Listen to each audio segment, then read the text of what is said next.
Today, it was official, Big Little Lies is returning to screens following an intense period of begging on behalf of Liane Moriarty's most loyal fans. The show, which was a HBO juggernaut in 2017, followed the lives of 5 women Moriarty brought to life in her best-selling novel, proving to be a darkly funny, darkly realistic tale of friendship, abuse and love. In separate statements, Nicole Kidman and Reese Witherspoon announced they would be back on board for the second season.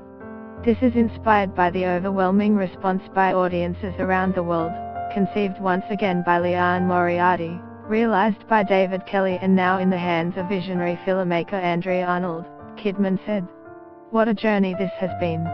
I am so grateful to have this opportunity to keep exploring these female characters and make this series with my friends."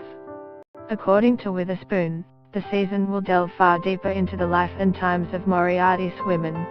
It gives us the opportunity to delve deeper into the lives of these intriguing and intricate Monterey families and bring more of their stories back to the audience who embraced and championed them. Big Little Lies was an outstanding success. It championed women in all their forms, the women who starred in it, the women who helped create it, and the women it represented across the seas.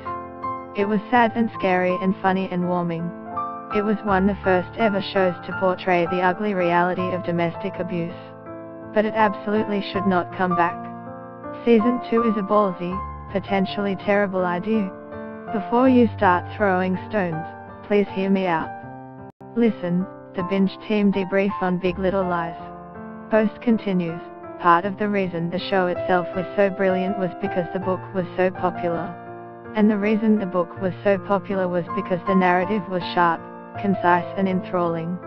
But the book ended, there was not a sequel for a reason.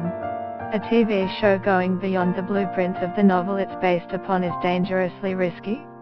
It rarely works well because the astronomically high expectations of the audience are invariably never met.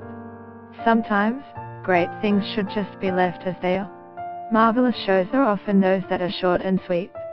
Brevity is something that should never be overlooked. It's not often female stars are championed like they were in Big Little Lies. It's not often women are given the opportunity to play starring characters who had complex stories.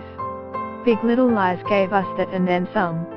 The show should absolutely quit while it's ahead, lest they disappoint us with episodes that don't match the stories we loved so much in the book.